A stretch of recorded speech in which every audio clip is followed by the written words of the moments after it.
What's going on, guys? Soldier Only here from Sports Nerd Web. Welcome to today's edition of the Daily Dose. What we're going to be talking about today, on today's edition, is the influence and pretty much the influence that you're seeing on comic books in today's entertainment and media and stuff, such as movies and video games and stuff like that.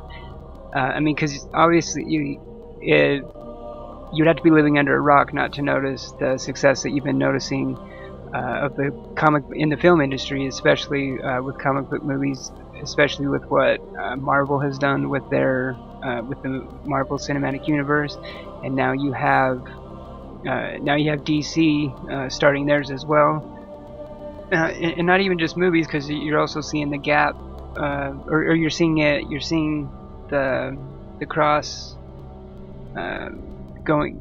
cross promotions between, from film and television as well. You're seeing it in television as well, especially with DC. It seems like, Marvel has TV shows as well, but for the most part it seems that DC kind of has the most TV shows on it, and it's all in the same canon and same universe, for the most part at least. And then as far as video games, in the past and in the history hasn't been kind to comic book based video games or superhero based video games. For some reason, there hasn't been that many that have really gotten it right. The ones that have really gotten it right in more recent times is Rocksteady with the Batman and Arkham series, which those games are phenomenal. Those ones have been received very well, but I think that there's actually hope for some in the future, because there is actually a lot of like comic and superhero video games being made right now by well-known studios. We have Insomniac working on a Spider-Man game. There's Square Enix working on a new Avengers game, and then of course there's Amy Hennig's studio working on a new Star Wars game. I believe it's a third-person action adventure Star Wars game. Then of course you have the Battlefront series. Battlefront 2 has recently started picking up steam. There's been some news coming out on that one recently. I did come across an article that I wanted to get into about. It's actually an older article from Variety. It was actually a couple months ago, and it was actually when Marvel teased the new Avengers video game that's in development right now. It's actually being made by Square Enix. Marvel Entertainment has announced a multi-year pact with game powerhouse, and this is what's interesting about it as well. When this was announced, it says right here, Marvel Entertainment has announced a multi-year pact with game powerhouse Square Enix for a series of video game titles, starting with a new Avengers game, but details for now are scant. Disney-owned Marvel said more info on the Avengers game and other titles will be announced in 2018. Square Enix owns and publishes the Final Fantasy sci-fi fantasy role-playing game franchise, among other titles.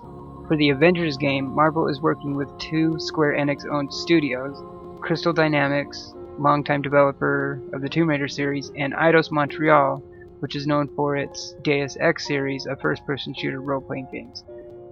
And it's also kind of worth mentioning that when this came out, Eidos Montreal also announced that they were putting the Deus Ex series on hold, any future plans for it. So I think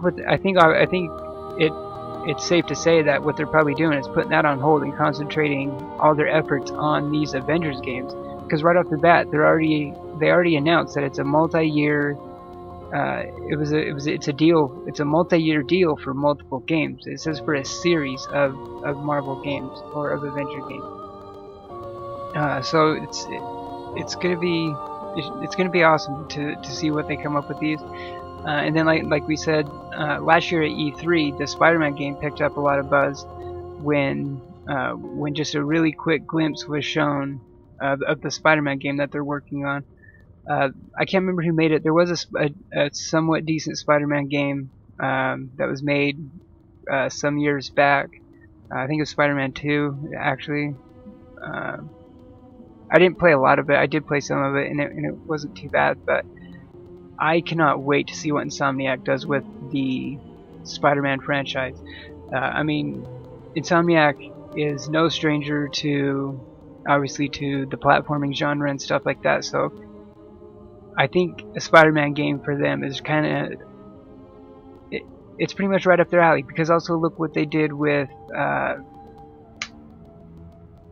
oh wow, I am totally going blank on the name of the game. Sunset Overdrive. You know, that one was more it was more action shooter, but it had platforming elements. So that's kind of like right up their alley with what I think they would do with the Spider-Man franchise. Obviously not shooting, but the platforming and combat. You know, obviously there would be some, you know, like melee combat and stuff like that. And they can also craft a really good story as well. And their Ratchet and Clank games are amazing. You know, Fuchsia's really into those, so and she's really into Spider-Man too. So I think she'd really like the Spider-Man game. That's definitely going to be one that we're going to be waiting for. Hopefully, we'll see something. We'll see some more on it at E3 in June. As far as the Avengers game, I kind of highly doubt that we would see anything about that at E3. Maybe we see just some kind of teaser or something. Nothing really crazy. Because as it said in that, when they announced it a couple months ago, they said that you're really not going to hear much more until 2018. Obviously, it seems like that they're focusing more on. I'm sure it's really early in the development. So, yeah, and then as far as the cinematic, we have the new Guardians of the Galaxy, actually Guardians of the Galaxy Volume 2 coming out in a few days. It's actually coming out this week in a few days, so actually stay tuned to the channel because we're going to go see that soon. So I'm sure we'll be talking about it on our podcast soon and stuff like that. So yeah, and it's just interesting how because it's been historically, like I was saying, superhero games have been bad. I mean, have really never really been that good. And then you go to the flip side where video game based movies have never really been that good. And the reason why I'm bringing this up is because Fuchsia and I are finally going to watch the Assassin's Creed movie this week, so we'll be talking about that soon as well. I mean, we all know the reception that it got and the reviews and all that, but we haven't seen it yet, and so, you know, we'll talk about what we think of it once we finally see it here soon. So, but I just have a feeling that that trend is starting to change. I mean, like I said, with the Rocksteady, with the Batman Arkham series that Rocksteady did, they were able to prove that you can make a truly phenomenal comic book superhero video game. I mean, comic books and video games have always gone hand in hand for so long. So why was it so historically bad? Also, I just realized. Remember, I'm wearing my Deadpool hat and shirt. There was also the Deadpool game that really, it wasn't a bad game at all. I actually got it. I had it for a little bit because I got it on GameFly, but I do plan on buying it because it was actually a pretty decent game. What was funny about it is that it actually didn't sell that well. It kind of just had kind of middle of the ground reviews and ratings, but it didn't sell that well. But once the success of the Deadpool movie came out, the game actually saw a huge sales bump once the Deadpool movie came out last year, I think it was. So yeah, and then Marvel obviously has a lot of films in the works. You know, there's gonna be the Thor Ragnarok. The Avengers movies is finally getting into the Infinity War. So that's all ramping up. And I actually read an article the other day where Marvel was already talking about like Phase 3 and what's beyond even after the Infinity War, as far as the Marvel Cinematic Universe is concerned. And then obviously it's cool because a lot of these comic book video games as well, a lot of the developers are getting free reins to create their own original stories set within the canon and in the mythology of the universe of the IP that they're doing it for. So it's really neat to see that they're getting that creative freedom. And because like I said, these are phenomenal studios that are working on these games. In the past, when there was these, I mean, I'll say it, awful, you know, superhero comic book video games in the distant past, they were, you know, none of them were really worked on by these high AAA development studios. So it's definitely going to be interesting to see what these studios come up with. Obviously I think at E3 we're going to be seeing some of these in action. I hope that we see Amy Hennig's Star Wars game that they're working on. That's something I'm really waiting for. Because if you don't know, Amy Hennig actually was she used to work at Naughty Dog, and she was actually on the team that originally created Nathan Drake and Uncharted. I think she worked on the first. I know she worked on the first two. I don't know if she worked on 3, but I know that she worked on the first two. And Uncharted 2 is actually pretty much considered as the best, as the fan favorite in the Uncharted series.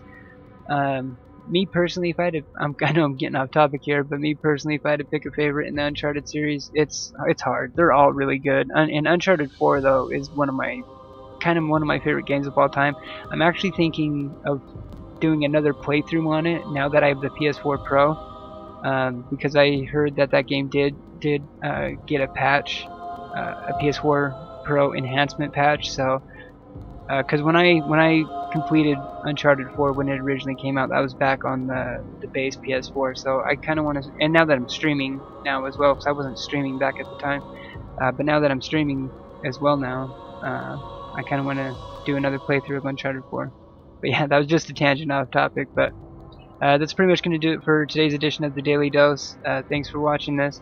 If you're watching this on YouTube, I do post these on YouTube at the end of the day. If you're watching this on YouTube, hit that thumbs up button. If you like the video, sub to the channel for more content. If you want to see these talks live, I do them every Monday through Friday at the beginning of my streams at twitch.tv/soldieronly, and I usually start at about 7 p.m. Mountain Standard Time. So you can always feel free to drop by the chat if you want to share your thoughts on some of the topics that we talk about. If you jump in chat and you just type, write your thoughts or whatever, I'll read them in chat too, so that you're included in the show as well. Yeah, thanks for watching. Have a good night, and we'll see you in the next one. Cheers.